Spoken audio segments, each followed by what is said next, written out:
Hello વિદ્યાર્થી મિત્રો, design of steel સ્ટ્રક્ચરના લેક્ચર નંબર 13માં હું વંદિત ભટ્ટ તમારા બધાનું હાર્દિક સ્વાગત કરું છું. મિત્રો, આપણે એક્ઝામ્પલ ઓન વેલ્ડેડ કનેક્શન એટલે કે વેલ્ડેડ કનેક્શનના 1 થી 4 નંબરના એક્ઝામ્પલની ગણતરી કેવી રીતે કરવી તેના વિશેની પ્રીવિયસ લેક્ચર્સમાં માહિતી મેળવેલી હતી. તે પહેલા આપણે જોયેલું હતું કે વેલ્ડેડ કનેક્શનના કોર ફંડામેન્ટલ થિયરી શું છે અને તેનો ઉપયોગ થિયોરિટિકલ પોર્શનનો ઉપયોગ એક્ઝામ્પલની ગણતરીમાં કેવી રીતે કરવો તેના વિશેની આપણે માહિતી મેળવેલી હતી. મિત્રો, જો તમે 1 થી 4 નંબરના એક્ઝામ્પલની ઓબ્ઝર્વ કરેલા હોય તો એક વસ્તુ તમે ઓબ્ઝર્વ કરેલી હશે કે થોડો પાર્ટ સિમિલર હશે અને થોડો પાર્ટ ડિફરન્ટ હશે. આ ડિફરન્ટ પાર્ટની મેથોડોલોજી કેવી રીતે ડેવલપ કરવી અથવા તો તેની વેલ્યુ કેવી રીતે ફાઇન્ડ આઉટ કરવી તેની મેથોડોલોજી દરેક એક્ઝામ્પલમાં શીખવાની હોય છે. તો તેવી રીતે આપણે એક્ઝામ્પલ નંબર 5 અને 6 જે આ લેક્ચરમાં આપણે ડિસ્કસ કરીશું તેમાં પણ થોડો પાર્ટ છે એ સિમિલર આવશે અને જે ડિફરન્ટ પાર્ટ છે એટલે કે થોડું ટ્વિસ્ટ કરીને જે રકમમાં પૂછેલું છે તેને આપણે કેવી રીતે સોલ્યુશનમાં લઈ આવશું તેના વિશેની મેથોડોલોજી આજે ડિસ્કસ કરીશું. તો હવે આપણે એક્ઝામ્પલ નંબર 5 ડિસ્કસ કરીએ છીએ. આપણે 1 થી 4 નંબરના એક્ઝામ્પલ પ્રીવિયસ લેક્ચર્સમાં ડિસ્કસ કરેલા છે. તો હવે example 5, determine the design shear strength of fillet weld of 8 mm size, assume Fe 410 steel, use shop welding and use field weld. મિત્રો, અહીંયા આપણે રકમની અંદર એક વસ્તુ આપેલી છે કે જે જનરલી તમારે પ્રીવિયસ સમની અંદર minimum size of weld and maximum size of weld તેના આધારે તમે એસ ની વેલ્યુ કન્સિડર કરતા હતા. પરંતુ આ દાખલાની અંદર એસ ની વેલ્યુ છે એ તમને ડિરેક્ટલી આપેલી છે. મેં તમને હમણાં જ કહેલું હતું કે અમુક વસ્તુ છે એ તમને ડિફિકલ્ટ આપેલી હશે તો એ જ વસ્તુ રકમનો પાર્ટ છે આપણે સમજવાનો થશે કે શું વસ્તુ એઝ્યુમ કરવાની છે અને કઈ વસ્તુ રકમની અંદર આપેલી છે, કયો ડેટા છે આપણે ડિરેક્ટલી પુટ કરવાનો થશે. તે વસ્તુ જો સમજાઈ જશે તો દાખલાની ગણતરી ખૂબ જ ઈઝી થઈ જશે. તો આ દાખલામાં પણ આપણે એક વસ્તુ સમજવાની થશે કે 8 mm ની સાઇઝનું વેલ્ડિંગની સાઇઝ છે એસ ની વેલ્યુ 8 mm કન્સિડર કરવાની થશે. ત્યારબાદ બીજો જે ડેટા આપેલો છે ફિલેટ વેલ્ડનો ઉપયોગ કરવાનો છે. પછી નવું વસ્તુ આપેલી છે કે બે કન્ડિશન છે, સોપ વેલ્ડિંગના આધારે આ વેલ્યુ શું કન્સિડર કરવાની થશે અને ફિલ્ડ વેલ્ડના આધારે શું વેલ્યુ કન્સિડર કરવાની થશે. તો અહીંયા તમે સોલ્યુશનની ડિરેક્શનની અંદર વાત કરો તો s = 8 છે એ ડિરેક્ટલી આપેલું છે. ત્યારબાદ ઇફેક્ટિવ થ્રોટ થિકનેસ tt ની વેલ્યુ કન્સિડર કરીએ તો tt = 0.7 * s એટલે 0.7 * 8 જે 8 શું છે s ની વેલ્યુ છે. તો એના આધારે આપણે tt ની વેલ્યુ 5.6 mm કન્સિડર કરવાની થશે. તો આવી રીતે આપણે s અને tt ના ફંડામેન્ટલ પ્રોપર્ટીઝ છે એ ફાઇન્ડ આઉટ કરી લીધી છે. હવે જોઈએ તો એક વસ્તુ છે એ અનનોન છે. જો તમે ઓબ્ઝર્વ કરેલી હશે તો પ્રીવિયસ એક્ઝામ્પલ્સ છે તેમાં આપણને ફોર્સ p ની વેલ્યુ છે આઈધર આપેલી હશે અથવા તો ફોર્સ ફાઇન્ડ કરવા માટેના પેરામીટર્સ છે એ કોઈના કોઈ આપેલા હશે. મતલબ કે p = ag * fy upon gamma m0 આવું ઇક્વેશન છે. તો આપણને ફોર્સની વેલ્યુ જો ન આપેલી હોય અગર તો ag નો વેલ્યુ છે આપણે ફાઇન્ડ કરી શકીએ, fy ની વેલ્યુ આપણને મળી જાય અને ગામા m0 ની વેલ્યુ છે આપણને મળી જાય. પરંતુ આ સમની અંદર ન તો પ્લેટના કોઈ ડાયમેન્શન આપેલા છે ન તો ફોર્સની વેલ્યુ આપેલી છે. તો જે એક ડિફરન્ટ વેલ્યુ છે આપેલી છે, ડિફરન્ટ મેથોડોલોજી છે અહીંયા યુઝ કરવી પડશે. તે શું કઈ રીતે યુઝ કરી શકાય તે વસ્તુ હવે સમજવાની થશે. તો અહીંયા તમે જોઈ શકો છો કે પહેલું જે કન્ડિશન છે યુઝ સોપ વેલ્ડ. સોપ વેલ્ડનો મતલબ શું થશે, FWD ની વેલ્યુ 189 કન્સિડર કરવાની છે અને યુઝ ફિલ્ડ વેલ્ડનો મતલબ શું થશે, FWD ની વેલ્યુ 158 કન્સિડર કરવાની થશે. આ વસ્તુ તો કોમન હતી કે જે પ્રીવિયસ સમની અંદર આપણને આપેલું હતું. પરંતુ અહીંયા જો પ્લેટના ડાયમેન્શન નથી આપેલા, મતલબ પ્લેટના ડાયમેન્શન્સ છે, જો તમે પ્રીવિયસ લેક્ચર્સ ની અંદર તમે જો કન્સિડર કરશો તો 200 mm ની પહોળાઈ અને 8 mm ની થિકનેસ, એટલે ક્રોસ સેક્શનલ એરિયા ઉપરથી એજી ની વેલ્યુ મળતી હતી. એજી ની વેલ્યુ ઉપરથી આપણે પી ની વેલ્યુ ફાઇન્ડ કરી શકતા હતા. પરંતુ આ કેસની અંદર, આ દાખલાની અંદર કોઈ પ્લેટના ડાયમેન્શન જ નથી આપેલા. તો પ્લેટના ડાયમેન્શન્સ નથી અને સાથે સાથે ફોર્સની વેલ્યુ પણ નથી, તો અહીંયા ફોર્સ છે એ ફાઇન્ડ નહીં કરી શકીએ. તો હવે આપણી પાસે અલ્ટરનેટિવ વે શું રહેશે? તો એલડબલ્યુ ની વેલ્યુ એટલે કે લેન્થ ઓફ વેલ્ડ છે એ આપણે ધારવી પડશે. એટલે લેન્થ ઓફ વેલ્ડ આપણે કઈ રીતે ધારી શકીએ? તો કે 1 mm ની વેલ્ડિંગની લેન્થમાં આપણને કેટલી એફિશિયન્સી મળશે તે આપણે ફાઇન્ડ આઉટ કરી શકીએ. ત્યારબાદ આપણે એ વસ્તુને કઈ રીતે પુટ કરવાની થશે? સપોઝ 1 mm માં 1058.4 ન્યૂટન પર mm આવે છે, તો તમારે 206 ન્યૂટન પર mm વેલ્યુ જોતી હોય, મતલબ કે એલડબલ્યુ ની વેલ્યુ છે એ 206 mm આવેલી છે, તો 206 એને ગુણ્યા આ વેલ્યુને મલ્ટીપ્લાય કરી દેવાની થશે, એટલે તમને ડિઝાઇન સ્ટ્રેન્થ મળી જશે. તો હવે સ્ટ્રેન્થ ઓફ વેલ્ડ પર mm ફરી પાછું એક વખત ડિસ્કસ કરીએ છીએ કે 1 mm માટે જ આપણને ડિઝાઇન સ્ટ્રેન્થ ફાઇન્ડ કરવાની થશે. આ પર્ટિક્યુલરલી કયા કેસની અંદર આ પાર્ટ યુઝ કરવાનો થશે? કે જે કેસની અંદર પી ની વેલ્યુ નથી આપેલી અથવા તો પ્લેટના કોઈ ડાયમેન્શન નથી આપેલા, પ્લેટના ડાયમેન્શનના આધારે આપણે એરિયા ફાઇન્ડ ન કરી શકીએ અને તેના આધારે આપણે પી ની વેલ્યુ એટલે કે ફોર્સની વેલ્યુ ફાઇન્ડ ન કરી શકીએ, તેવા અને તેવા જ કેસની અંદર આપણે એલડબલ્યુ ઇઝ ઇક્વલ ટુ શું કન્સિડર કરી શકીએ? 1 mm વેલ્યુ કન્સિડર કરી શકીએ. તો RW is equal to LW into TT into FWD. ત્રણે ત્રણ પેરામીટરની વેલ્યુ મળી ગઈ છે.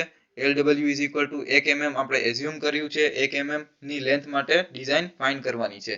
TT હમણાં ફાઇન્ડ કરેલું, S ઇઝ ઇક્વલ ટુ 8 ઉપરથી TT is equal to 0.7 into S એટલે 5.6 વેલ્યુ મળી. અને FWD પહેલો કેસ આપણે યુઝ કરીએ છીએ સોપ વેલ્ડ એટલે 189. તો તેના માટે પર mm જે લેન્થ આવશે, પર mm જે વેલ્યુ આવશે, સ્ટ્રેન્થ આવશે, ડિઝાઇન સ્ટ્રેન્થ એ કેટલી આવશે? 1058.4 ન્યૂટન પર mm. તેવી રીતે જો આપણે ફિલ્ડ વેલ્ડ ની વાત કરીએ તો ફિલ્ડ વેલ્ડ ની અંદર શું આવશે? સેમ ઇક્વેશન આવશે, સેમ વસ્તુ ફંક્શન્સ યુઝ કરવાના છે. LW અહીંયા પણ 1 mm કન્સિડર કરવાનો થશે, એઝ્યુમ કરવાનો થશે, પરંતુ ફિલ્ડ વેલ્ડ છે એટલે FWD ઇઝ ઇક્વલ ટુ શું આવશે? 158. જે આપણે સોપ વેલ્ડ ની અંદર 189 યુઝ કર્યું હતું તે અહીંયા 158 ન્યૂટન પર mm કન્સિડર કરવાનું થશે.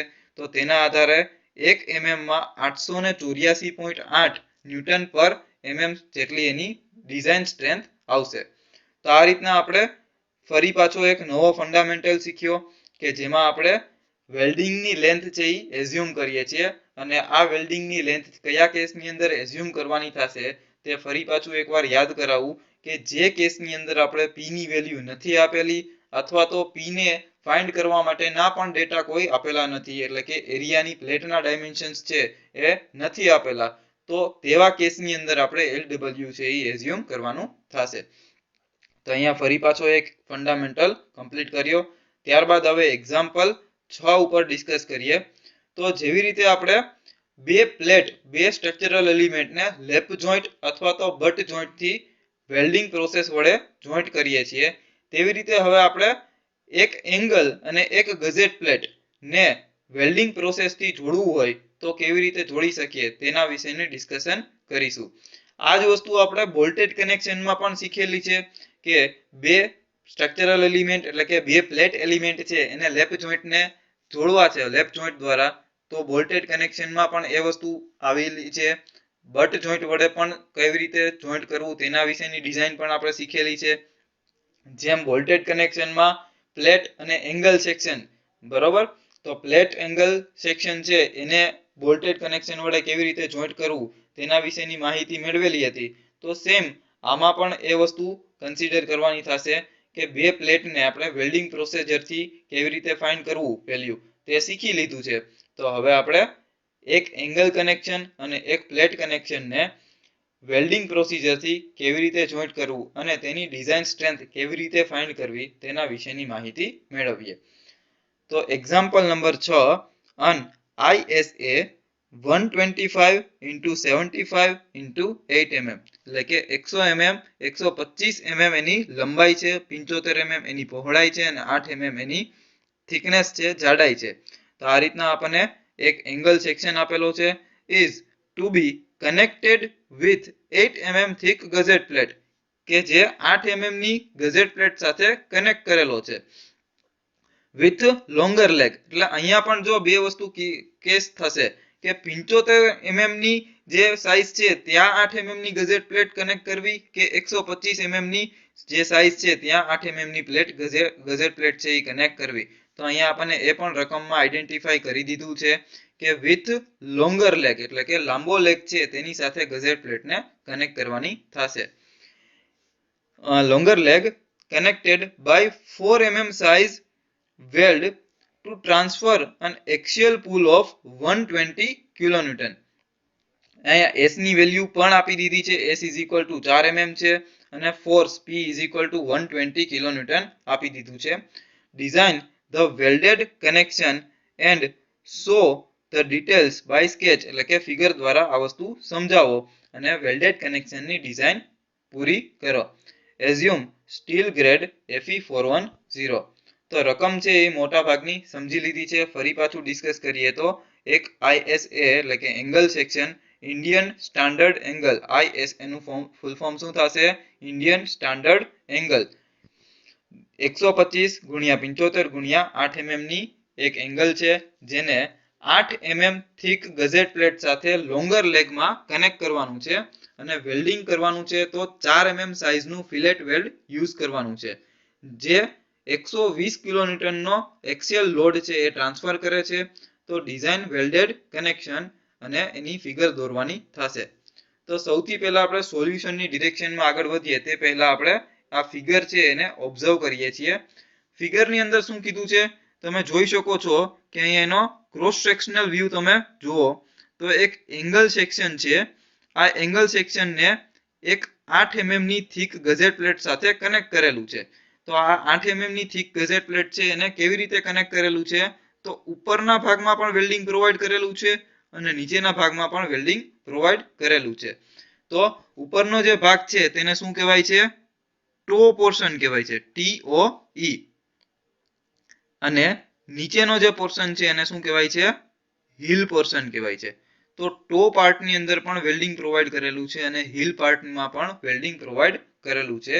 તો આવી રીતે આપણે મેથોડોલોજીથી વેલ્ડિંગ પ્રોવાઈડ કરવાનું છે. જો તમે એના પ્લાન વ્યૂની અંદર જોશો તો અહીંયા આ વસ્તુ જોવા મળે છે. આ ટો પાર્ટની અંદર વેલ્ડિંગ પ્રોવાઈડ કરેલું છે અને અહીંયા હિલ પાર્ટની અંદર વેલ્ડિંગ પ્રોવાઈડ કરેલું છે. હવે કેટલું વેલ્ડિંગ પ્રોવાઈડ કરવાનું થશે, કેટલી લેન્થ પ્રોવાઈડ કરવાની થશે તે નક્કી કરવાનું થશે. એટલે તમે જો અહીંયા ઓબ્ઝર્વ કરેલું હશે તો આટલો જે પાર્ટ છે એ LW2 છે અને આટલો જે પાર્ટ છે એ LW1 છે. તો LW1 અને LW2 માં LW1 ની વેલ્યુ નાની છે અને LW2 ની વેલ્યુ મોટી છે. આ શેના ઉપરથી નક્કી કરી શકીએ આપણે? તો કે અહીંયા આપણે રકમની અંદર ગણતરી કરીએ છીએ અને ગણતરીની વેલ્યુ જે આવે છે તે પુટ કરવાની છે. અત્યારે જસ્ટ તમારા ફંડામેન્ટલ ક્લિયર થાય એટલા માટે ફિગર છે એ અહીંયા તમને મેં બતાવેલી છે. બાકી તમારા ફિગર છે એક એક્ઝામ્પલની ગણતરી થઈ જાય, તેના બધા જ જવાબ આવી જાય ત્યાર પછી આપણે ફાઇનલ ફિગર, ફાઇનલ જે સ્કેચ ડ્રો કરવાનું છે તે લાસ્ટમાં ડ્રો કરવાનું થશે. તો હવે આપણે એક્ઝામ્પલની ગણતરી સોલ્યુશનમાં જઈએ. For ISA 125 into 75 into 8 mm અહીંયા આપણે CZZ ની વેલ્યુ કન્સિડર કરવાની થશે સ્ટીલ ટેબલમાંથી. તો CZZ is equal to 41.5 mm from the steel table. એટલે કે એક ISA સ્ટીલ ટેબલની અંદર 125 ગુણ્યા 75 ગુણ્યા 8 mm નો એંગલ સેક્શનની પ્રોપર્ટી જોવાની છે. તેમાં CZZ ની વેલ્યુ કેટલી આવે છે તે કન્સિડર કરવાની થશે. તે તેમાંથી જોઈને લખવાનું થશે. તો CZZ ની વેલ્યુ 41.5 mm સ્ટીલ ટેબલમાંથી કન્સિડર કરવાની થશે. હવે સ્ટીલ ટેબલ શું, આ વસ્તુ શું ડિનોટ કરે છે 41.5 mm? તો અહીંયા તમે આ ફિગર દ્વારા સમજી શકો છો કે ટોટલ એની લેન્થ છે એ કેટલી છે? 125 mm છે. અને આ એનો બેઝ પાર્ટ છે. બેઝ પાર્ટથી કેટલા પાર્ટની અંદર એ મેક્સિમમ સ્ટ્રેન્થ પ્રોવાઈડ કરી શકે છે. એટલે 120 કિલોન્યુટનનો જે લોડ લાગે છે એ મેક્સિમમ કયા પાર્ટની અંદર લાગે છે તો એની CZZ નું જે ડિસ્ટન્સ હશે ને એ CZZ ના ડિસ્ટન્સ ઉપર લાગશે. તો એ દરેક એંગલ માટે વેલ્યુ અલગ અલગ હશે. એ સ્ટીલ ટેબલમાંથી કન્સિડર કરવાની થશે. તો બેઝ પાર્ટથી 41.5 જેટલું ડિસ્ટન્સ છે ત્યાં એની મેક્સિમમ સ્ટ્રેન્થ છે કન્સિડર કરવાની થશે. તો આ વસ્તુ સમજાવે છે CZZ ની વેલ્યુ. હવે આપણે જેવી રીતે રકમમાં આપેલું છે સાઇઝ S = 4 mm કન્સિડર કરવાનું છે. તમે જોઈ શકો છો અહીંયા S = 4 mm કન્સિડર કરવાનું થશે.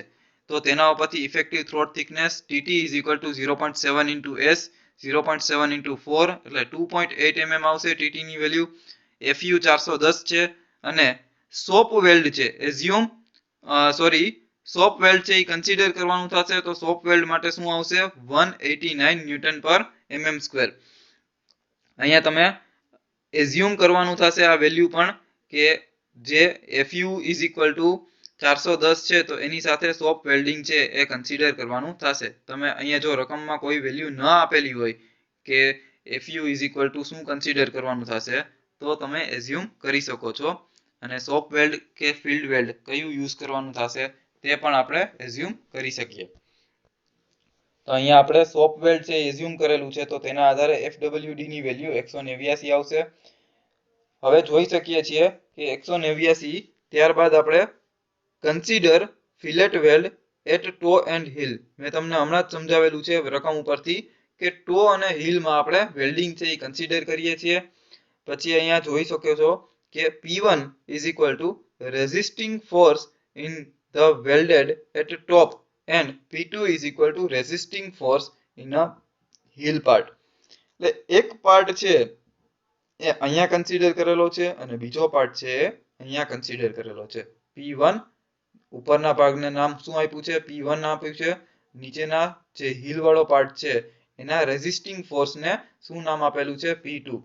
હવે જો ડિઝાઇન ફિનોમિના તમે સમજો કે આ ડિરેક્શનમાં 120 કિલોન્યુટન નો ફોર્સ લાગે છે તો આ ડિરેક્શનની અંદર આપણે બે પાર્ટ આપણે પાડેલા છે. એક P1 નામ આપેલું છે અને એક પાર્ટને P2 નામ આપેલું છે. ટોટલ 120 કિલોન્યુટન નો ફોર્સ છે આ P1 અને P2 દ્વારા રેઝિસ્ટ થાય છે. આ ફંડામેન્ટલ આ થિયરી સમજાવે છે. તો અહીંયા આપણે બે કન્સિડરેશન કર્યું છે એક P1 અને P2. P1 છે એ ટોનો ફોર્સ રેઝિસ્ટ કરે છે અને P2 છે એ હીલનો ફોર્સ છે એ રેઝિસ્ટ કરે છે. ત્યારબાદ હવે આગળના પ્રોસેસમાં જઈએ તો ટેકિંગ મોમેન્ટ @B. તો હવે એના માટે થોડુંક ફંડામેન્ટલ પાર્ટ છે સ્ટ્રક્ચરલ મિકેનિક્સ 1 અથવા તો આપણે મોમેન્ટ ઓફ ઇનર્શિયા એટલે કે જે પણ કોઈ એક મોમેન્ટ બેન્ડિંગ મોમેન્ટનો પાર્ટ છે તે અહીંયા કન્સિડર કરવાનો થશે. બેન્ડિંગ મોમેન્ટના આધારે આપણે એ વસ્તુ ફંડામેન્ટલનો ઉપયોગ કરી અને અહીંયા ઇઝીલી એ વસ્તુને સમજી શકીશું. તો હવે એના માટે ફરી પાછું એકવાર ફિગર સમજીએ કે આ જે ડિસ્ટન્સ છે અહીંયા આપણો બેઝ પાર્ટ કન્સિડર કરીએ છીએ. સૌથી પહેલા આપણે B પોઈન્ટ છે ત્યાં મોમેન્ટ કન્સિડર કરીએ તો આ જે ફોર્સ છે તેની ઇફેક્ટ અહીંયા શું આવશે તો આ P1 જેટલો ફોર્સ છે અને આટલું ડિસ્ટન્સ છે. આ ડિસ્ટન્સ છે એ કેટલું છે 125 mm. તો એના આધારે ફરી પાછું અહીંયા જોઈ શકો છો ટેકિંગ મોમેન્ટ @B. તો B આગળની જે મોમેન્ટ છે એમાં ટોટલ કેટલા ફોર્સિસ એક્ટ થાય છે ફરી પાછું જો ડિસ્કસ કરું છું આ P1 ફોર્સ છે આ ડિરેક્શનમાં લાગે છે અને એક બીજો જે ફોર્સ છે એ P જેટલો ફોર્સ છે એ આ ડિરેક્શનમાં લાગે છે એની ઓપોઝિટ ડિરેક્શનમાં. બંનેની ઇફેક્ટ B ઉપર શું આવશે તે આપણે ફાઇન્ડ કરવાની થશે. તો જો અહીંયા P1 ને B સુધી પહોંચવાનું ડિસ્ટન્સ કેટલું છે ટોટલ 125 mm નું છે જ્યારે આ P ફોર્સ છે એને માત્ર આટલું જ ડિસ્ટન્સ છે અને એ ડિસ્ટન્સ કેટલું છે 41.8 mm. એ કેવી રીતે ખબર પડી CZZ = 41.5 mm જે ડિસ્ટન્સ છે એ કન્સિડર કરવાનું થશે. તો એક જે પાર્ટ છે એ અહીંયા તમે જોઈ શકો છો કે P1 છે એની ઇફેક્ટ શું આવશે એન્ટી ક્લોકવાઇઝ મોમેન્ટ ક્રિએટ થશે જ્યારે આ જે પી ફોર્સ છે તેને લીધે શું જનરેટ થશે, મોમેન્ટ કેવી જનરેટ થશે, એની બી ઉપરની ઇફેક્ટ શું આવશે, ક્લોકવાઇઝ મોમેન્ટ જનરેટ થશે. તો આ એક એન્ટી ક્લોકવાઇઝ મોમેન્ટ જનરેટ થશે અને એક ક્લોકવાઇઝ મોમેન્ટ જનરેટ થશે. તો બરાબરની સામસામેની બાજુ એટલે કે એન્ટી ક્લોકવાઇઝ મોમેન્ટને ડાબી બાજુ રાખીએ છીએ અને ક્લોકવાઇઝ મોમેન્ટને જમણી બાજુ રાખીએ છીએ. આ રીતના આપણે ડિવાઈડ કરીએ છીએ. તો સૌથી પહેલા જોઈ શકો કે P1 ઇન્ટુ 125 તેવી રીતે 120 ઇન્ટુ 41.5. તો એ કેવી રીતે આવ્યું, અહીંયા જો સમજો કે P1 એટલે કેવો થશે, પોઈન્ટ લોડ થશે. પોઈન્ટ લોડની મોમેન્ટનું ઇક્વેશન શું થાય, બળ એને ગુણ્યા અંતર. બળ કેટલું છે, P1 જેટલું, અને અંતર એટલે કે એને બી પોઈન્ટ સુધી પહોંચવાનું અંતર કેટલું છે, 125. તો આવી રીતના બળ ગુણ્યા અંતર ડાબી બાજુની મોમેન્ટ થશે અને પાછી અહીંયા પી જેટલો ફોર્સ લાગતો હશે તો એ પણ એની વેલ્યુ આપણને રકમમાં આપેલી છે 120.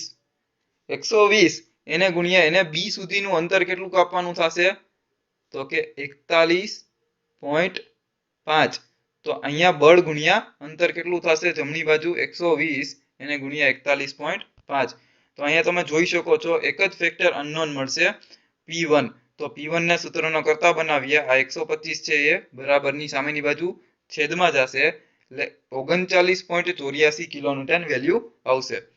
ત્યારબાદ હવે એક વસ્તુ સમજવાની થશે કે આપણી પાસે ટોટલ કેટલા ફોર્સિસ છે.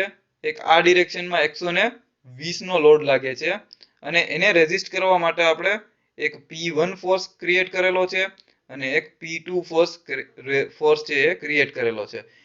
ટોટલ જે P વેલ્યુ છે એમાંથી આપણે P1 ની વેલ્યુ હમણાં જ ફાઇન્ડ આઉટ કરેલી છે. P1 ઇઝ ઇક્વલ ટુ શું આવશે, 39 સમથિંગ જે વેલ્યુ આપણને મળી. તો આ 39 જે વેલ્યુ મળી તેમાંથી 120 એમાંથી 39.84 બાદ કરીએ તો હવે P2 માટેની વેલ્યુ કેટલી વધે, 80.16. તો આવી રીતે આપણે P1 અને P2 ની વેલ્યુ ફાઇન્ડ કરી. P1 છે એ 120 છે, P 120 છે અને P1 ની વેલ્યુ આપણે ફાઇન્ડ આઉટ કરી. P1 ઇઝ ઇક્વલ ટુ શું મળ્યું, 39 સમથિંગ જે પણ વેલ્યુ મળી. P2 ની વેલ્યુ છે એ અનનોન છે. તો P2 ની વેલ્યુ એના ઉપરથી ફાઇન્ડ કરી શકીએ કે ટોટલ P માંથી 120 માંથી 39.84 બાદ કરીએ એટલે P2 ની વેલ્યુ 80.16 મળે. ત્યારબાદ આપણે મેઇન આપણું જે જૂનું ઇક્વેશન છે P1 is equal to LW1 into TT into FWD તેનો ઇક્વેશનનો ઉપયોગ કરીશું. P1 ની વેલ્યુ શું મળી, 39.84 કિલોન્યુટન. તો 39.84 ગુણ્યા 10⁻³ એને ન્યૂટનમાં ફેરવવા માટે. LW1 હજી અનનોન છે, પછી 2.8 TT ની વેલ્યુ છે અને 189 સોપ વેલ્ડ છે એટલે 189 FWD બરાબર કન્સિડર કરવાના થશે. તો આવી રીતે આપણે LW1 ની 75.28 mm વેલ્યુ મળી. તેને n રિટર્ન 2s સાથે મલ્ટીપ્લાય કરો એટલે 8 mm વધી જશે એટલે 75.88 વત્તા 8 એટલે ટોટલ થશે 83.28 mm. એને અપ્રોક્સિમેટલી તમે 85 mm કહી શકો. તેવી રીતે આપણે જો બીજો જે ફોર્સ પણ ફાઇન્ડ કરેલો છે 80.16 P2, તો LW2 into TT into FWD. તો અહીંયા પણ P2 ની વેલ્યુ 80.16 કિલોન્યુટન છે, તેને ન્યૂટનમાં ફેરવવા માટે 10⁻³ સાથે મલ્ટીપ્લાય કરવાનું થશે. LW2 into 2.8 into 189. અહીંયા LW2 અનનોન છે તો એને સૂત્રનો કરતા બનાવીશું એટલે 151.47 mm વેલ્યુ આવે છે. 2s એટલે કે n રિટર્ન સાથે એને મલ્ટીપ્લાય કરીશું, એડ કરીશું એટલે 8 mm આપણે એડ કરવાના થશે 151.47 માં. તો 151.47 વત્તા 8 એટલે 159.47. તો એને અપ્રોક્સિમેટલી 160 mm જેટલું કહી શકાય. તો આવી રીતે આપણે મેં તમને પ્રીવિયસલી જ્યારે સ્લાઇડ ડિસ્કસ કરતો હતો કે અહીંયા LW1 ની વેલ્યુ ઓછી આવી, LW2 ની વેલ્યુ વધારે છે. તો એ ફંડામેન્ટલ છે કે એના આધારે નક્કી કરી શક્યા. તો આપણે અહીંયા LW1 ની વેલ્યુ છે એ 85 mm આવી હતી અને LW2 ની વેલ્યુ 160 mm આપણે ફાઇન્ડ આઉટ કરી. તેના આધારે આપણે અહીંયા ડ્રો કરેલી છે ફિગર કે LW2 છે એ લાંબુ આવશે અને LW1 છે ઓછું આવશે.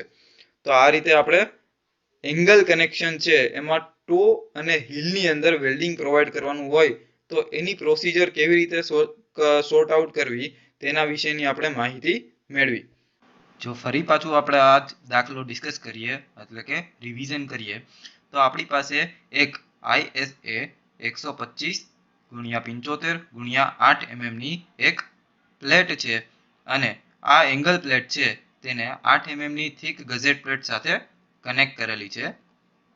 હવે અહીંયા આપણે 4 mm સાઇઝનું વેલ્ડિંગ યુઝ કરવાનું થશે અને 120 કિલોન્યુટન નો એક્સિયલ ટેન્સાઇલ લોડ તેના ઉપર લાગે છે. તો તેના માટે આપણે વેલ્ડિંગ પ્રોસિજર શું થશે તે વેલ્યુ ફાઇન્ડ કરવાની થશે. તો સૌથી પહેલા આપણે શું કરેલું 125x75x8 mm આ એંગલ સેક્શનની એક CZZ ની વેલ્યુ જે સ્ટીલ ટેબલમાંથી આપણે ફાઇન્ડ આઉટ કરવાની થશે.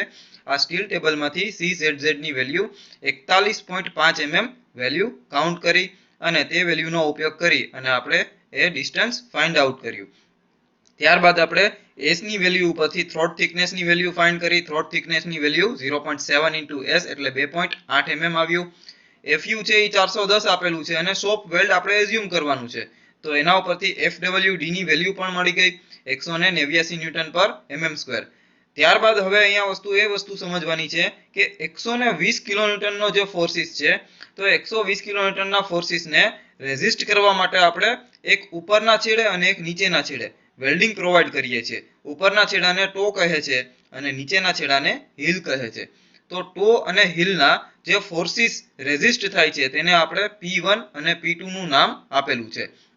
તો P1 દ્વારા જે ફોર્સ રેઝિસ્ટ થશે એ શું છે P1 = resistance force in the weld at toe એટલે કે ટોપ ઉપર જે ફોર્સિસ રેઝિસ્ટ થાય છે એને P1 નામ આપેલું છે અને P2 = resisting force in the weld at heel અથવા તો બોટમ એટલે કે બોટમ પાર્ટની અંદર જે ફોર્સ રેઝિસ્ટ થશે તેને P2 નામ આપેલું છે.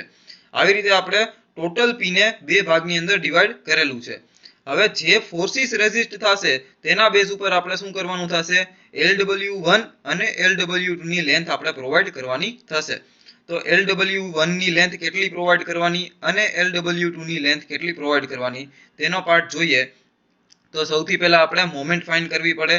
P1 * 125 = 120 * 41.5. તો જે તમે અહીંયા જોઈ શકો છો કે આપણી પાસે એક P ફોર્સ છે 120 કિલોન્યુટન નો જે હમણાં પ્રીવિયસલી ડિસ્કસ કરેલો છે તેને B પોઈન્ટ સુધી પહોંચવા માટે એ કઈ ડિરેક્શનની અંદર મોમેન્ટ ક્રિએટ કરશે ક્લોકવાઇઝ ડિરેક્શનની અંદર મોમેન્ટ ક્રિએટ કરશે. જ્યારે P1 ફોર્સ છે તે એન્ટી ક્લોકવાઇઝ માંથી મોમેન્ટ ક્રિએટ કરે છે.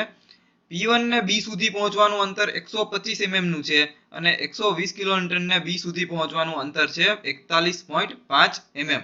તો આ રીતે આપણે બે વેલ્યુ મળી ગઈ છે. એક ક્લોકવાઇઝના પાર્ટની વેલ્યુ મળી ગઈ છે અને એક એન્ટી ક્લોકવાઇઝના પાર્ટની વેલ્યુ મળી ગઈ છે જેના આધારે આપણે P1 = 39.84 કિલોન્યુટન ફાઇન્ડ આઉટ કરી લીધો છે. હવે આપણી પાસે ટોટલ ત્રણ ફોર્સિસ છે P1 P2 અને P. તેમાંથી આપણે બે ફોર્સ ફાઇન્ડ કરેલા છે એટલે કે P = 120 કિલોન્યુટન આપેલું છે અને P1 આપણે ફાઇન્ડ કરેલું છે 39.84 કિલોન્યુટન.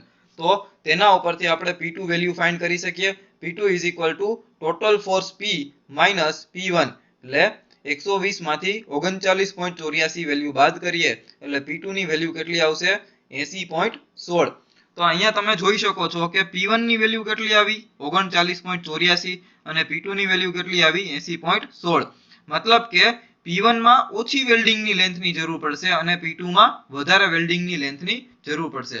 તો અહીંયા જોઈ શકો છો કે LW1 છે એ ઓછી વેલ્ડિંગની લેન્થમાં છે અને LW2 છે એ વધારે વેલ્ડિંગની લેન્થમાં પ્રોવાઈડ કરેલું છે. તો આવી રીતે આપણે મેઇન ઇક્વેશન મૂકેલું છે P1 = LW1 * TT * FWD. જેના આધારે આપણને LW1 ની વેલ્યુ મળી 75.28 mm અને એને એન્ડ રિટર્ન સાથે મલ્ટીપ્લાય કર્યું એટલે 8 mm વધારાના એડ કરવાના થશે એટલે ટોટલ વેલ્ડિંગની લેન્થ LW1 ની 85 mm આવી. તેવી જ રીતે આપણે P2 ઉપરથી એક ઇક્વેશન ફાઇન્ડ આઉટ કર્યું LW2 into TT into FWD, તો જેના આધારે આપણને LW2 ની વેલ્યુ મળી 160 mm. તો આવી રીતે આપણે એંગલ સેક્શન અને ગઝેટ પ્લેટને એકબીજા સાથે વેલ્ડિંગ પ્રોસિજરથી કેવી રીતે જોઈન્ટ કરી શકાય અને તેની ડિઝાઇન સ્ટ્રેન્થ અથવા તો વેલ્ડિંગની લેન્થ કેટલી પ્રોવાઈડ કરવી પડે તે આપણે પ્રોસિજર ફાઇન્ડ આઉટ કરતા શીખ્યા. તો અહીંયા આપણે લેક્ચર કમ્પ્લીટ કરીએ છીએ. Thank you so much.